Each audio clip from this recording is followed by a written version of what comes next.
안녕하십니까. 참 오래간만입니다. 대구 수성화더 김병만 형제입니다.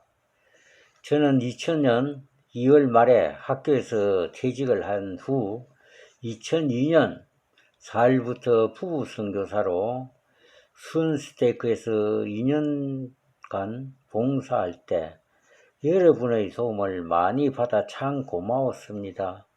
카카오톡으로 장감독님과 대화하다가 감독님께서 영적 말씀을 해달라는 부탁을 받고 이 자리에 서게 되었습니다. 저희들이 매탄동에 있는 선교사 주택에 살 때 눈이 많이 오는 날인데 감독님께서 저희들이 눈 오는 날에 전도하러 가려면 자동차 체인이 없으면 위험할 것이라고 생각하여 자동차 체인을 사가지고 오셨을 때 참 고마웠고 놀랐습니다. 감독님께서는 참 인정이 많으시고 세심하신 분이십니다. 선교사는 물론이고 회원들 한 사람 한 사람 생활에 대해서 세심하게 보살펴 주시고 도와주셨습니다. 예수님께서 가르쳐주신 내 이웃을 내 몸과 같이 사랑하라는 가르침을 읽을 때마다 감독님 생각이 났습니다. 그래서 오늘 저는 이웃에게 베푸는 일이 얼마나 중요한 일인지 여러 경전 구절을 인용하여 말씀드리겠습니다. 교리야 성약 44편 6절에 보면 보라 내가 너희에게 이르노니 너희는 반드시 가난한 자와 궁핍한 자를 돌아보고 그들에게 필요한 도움을 베풀어야 하나니 이는 너희가 받은 나의 율법에 따라 만사가 이루어지기까지 그들이 보존되게 하려 함이라 되겠습니다. 몰몬경 야곱서 2장 17절부터 19절에 보면 너희 형제를 너희 자신과 같이 생각하고 모든 이와 친숙하며 너희 재물을 후히 나누어 그들로 너희와 같이 구하게 하라. 그러나 너희가 부를 구하기 전에 너희는 하나님의 왕국을 구하여야 하리라.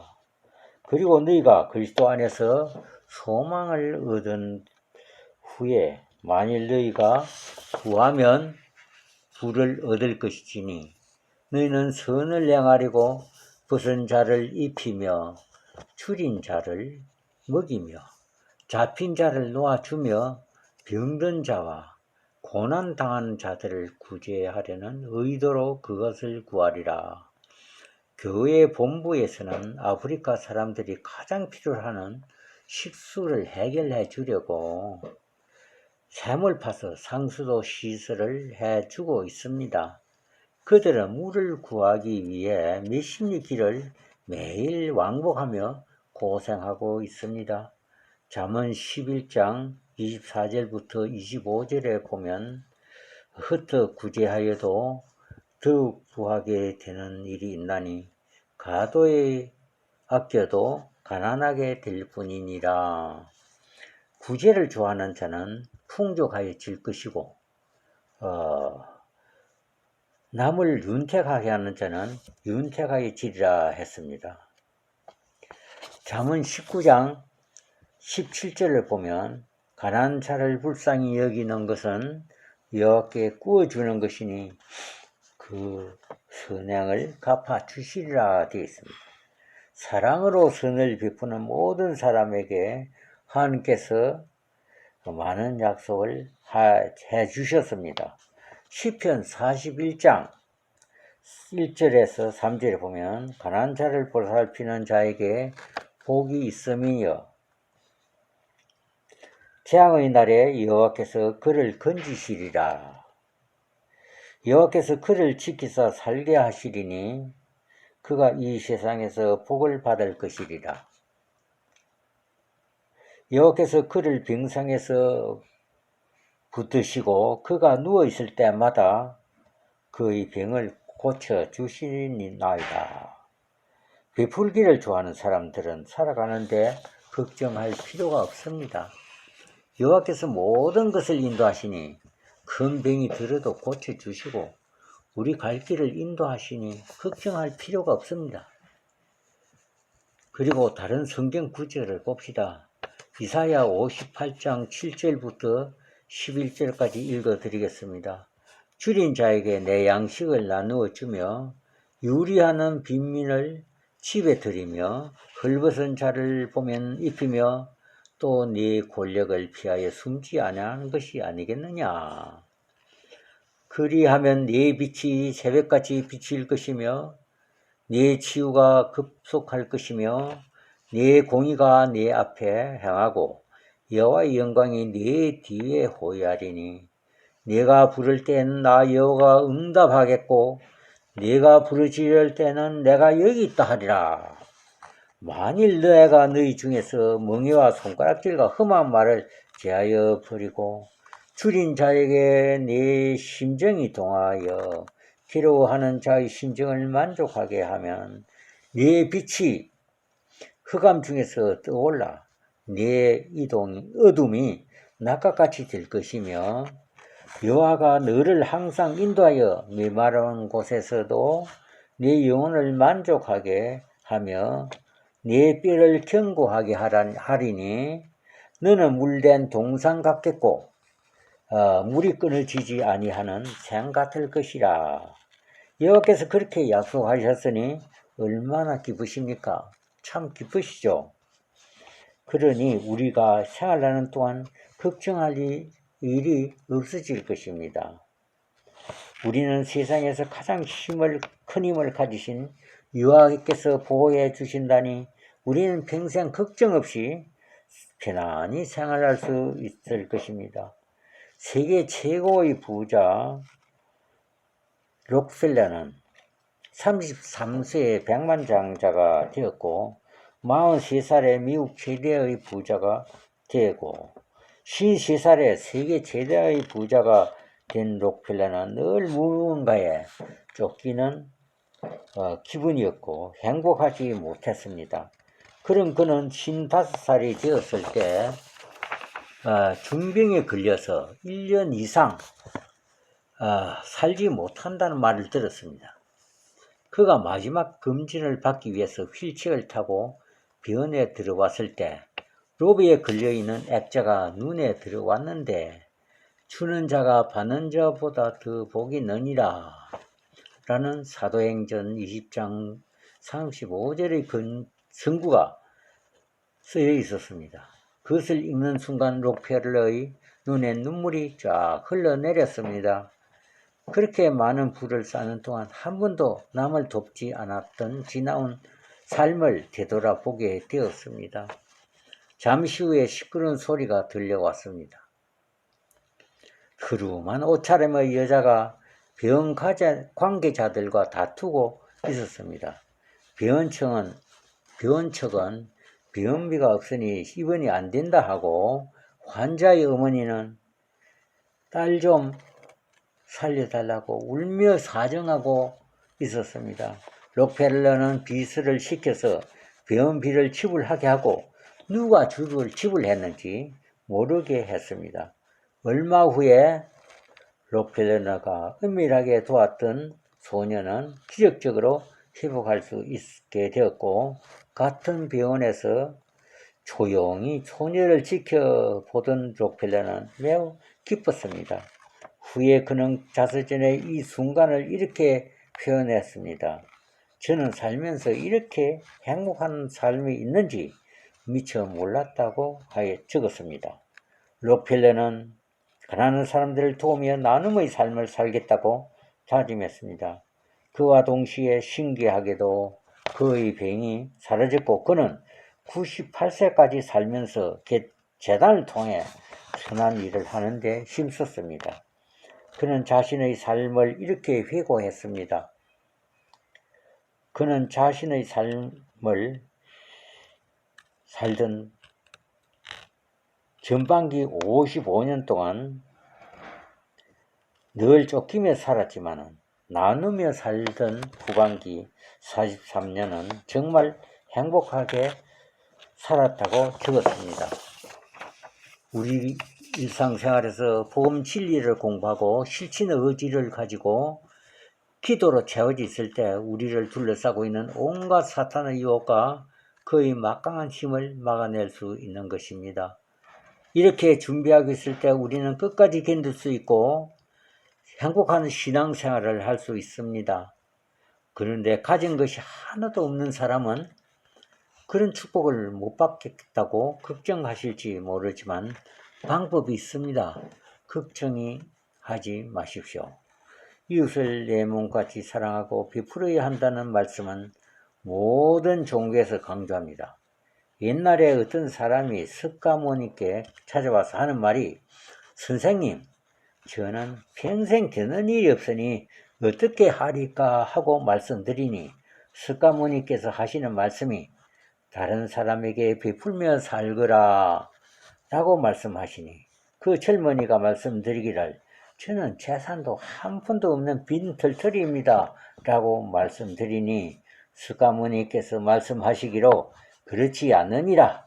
재산이 없더라도 남에게 줄 수 있는 7가지는 누구에게나 있느니라. 첫째는 환시, 즉 얼굴에 화색을 띠고 부드럽게 정다운 얼굴로 남을 대하는 것이고, 둘째는 은시로서 말로 얼마든지 베풀 수 있으니 사랑의 말, 칭찬의 말, 위로의 말, 격려의 말, 양보의 말, 부드러운 말을 전하는 것이고, 셋째는 심시로서 마음의 문을 열고 따뜻한 마음을 주는 것이고, 넷째는 안시, 즉 호의를 담은 눈으로 사람을 보는 것처럼 보는 눈으로 베푸는 것이다.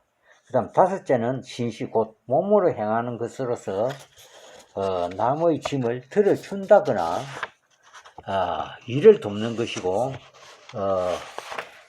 여섯째는 좌시로 때와 장소에 맞게 자리를 내주어 양보하는 것이고, 일곱째는 잘시로 굳이 묻지 않고 상대의 마음을 헤아려 알아서 도와주는 것이다. 네가 이 7가지를 행하여 습관이 붙으면 너에게 행운이 따를 것이니라 하고 말했습니다.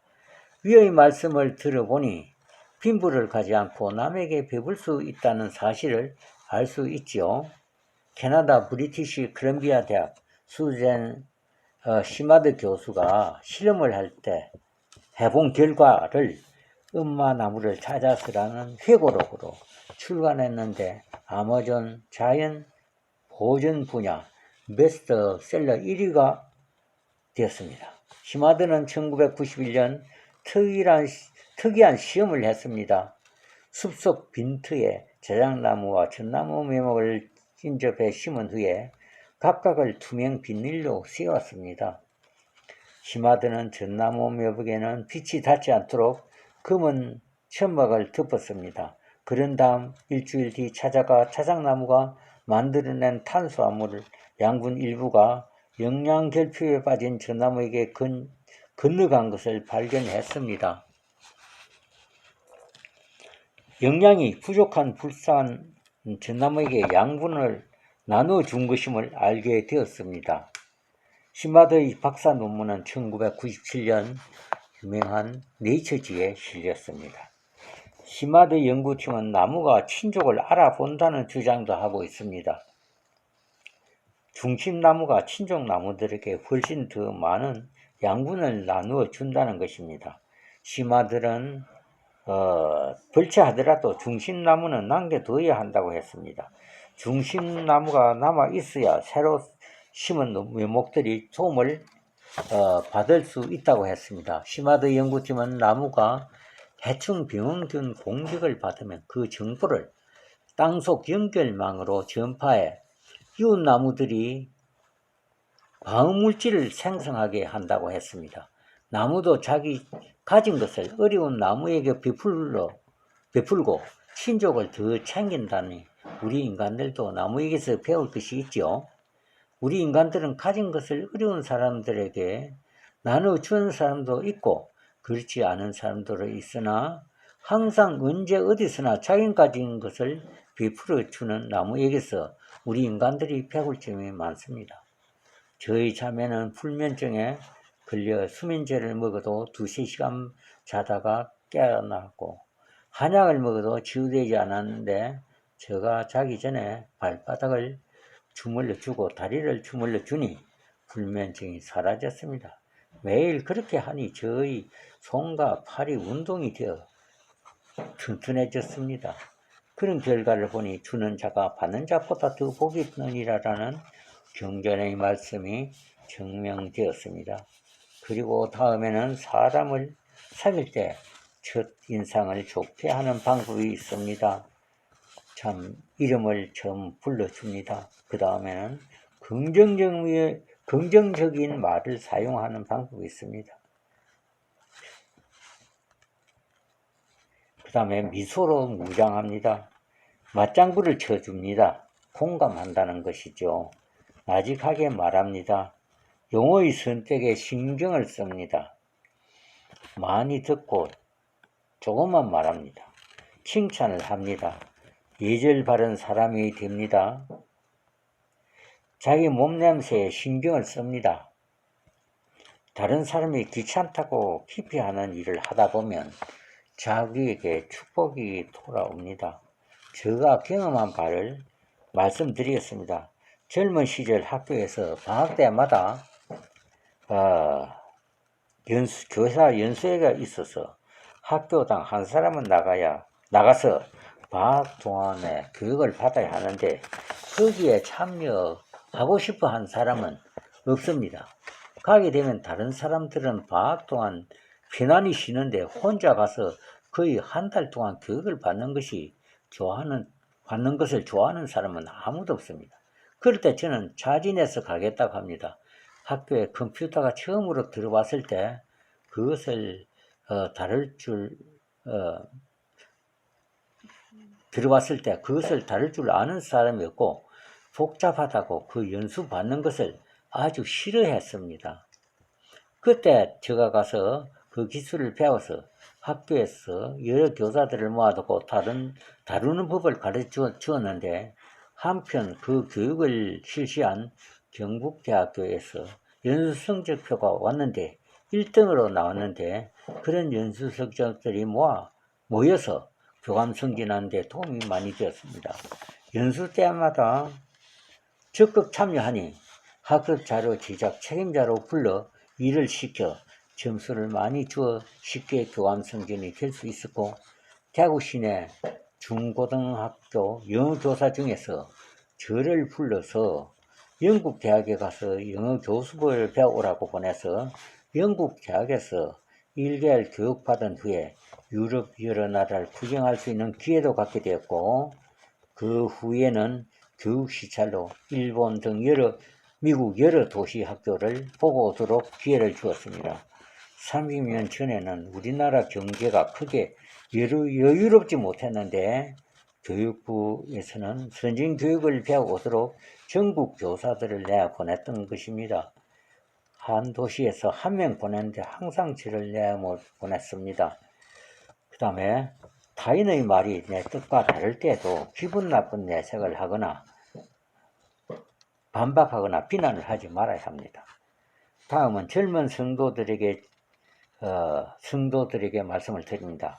자녀를 가르칠 때 꼭 지켜야 할 말씀입니다.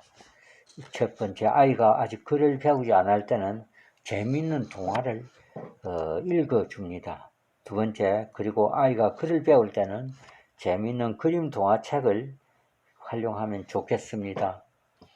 그 후에는 그림으로 된 몰몬경과 성경을 읽히고 그 다음에는 그림으로 된 위인전을 읽히고 그리고 한국 문학전집과 세계 문학전집을 읽게 하십시오. 그리고 한자를 가르치십시오. 서점에 가시면 교과서에 나오는 한자 풀이해서 재미있게 배울 수 있는 책이 있을 것입니다. 우리 교과서에 나오는 말의 70%는 한자여서 한자를 배우면 그 낱말의 참뜻을 알게 되어 교과서를 쉽게 이해하게 될 것입니다. 여섯 번째, 교과서를 잘 이해하게 되면 성적은 자연적으로 향상될 수밖에 없습니다. 일곱째, 아이들이 책 읽는 기쁨을 맛보게 되면 핸드폰 가지고 돌지 않을 것이고 부모님들은 잔소리할 거리가 없어질 것입니다. 그 다음에 여덟 번째, 거실을 도서관으로 만들면 어떨까요? 누구나 거실에 들어오면 책을 읽을 수 있는 환경을 만들면 좋겠습니다. 아홉 번째, 영어를 짧은 시간에 돈 한 푼 안 들이고 정복하는 방법은 중1학년 교과서부터 고3 영어 교과서를 뜻만 알고 유창하게 암기하면 끝납니다. 이 방법은 제가 중학교 1학년 담임할 때 아침 자습 시간에 원하는 아이들에게 시켜보니 한 학생만 매일 한 과씩 암기해 와서 8개월 만에 고3 영어책까지 암기했는데 그 애는 중2부터는 대영어 문제풀이만 혼자서 했습니다.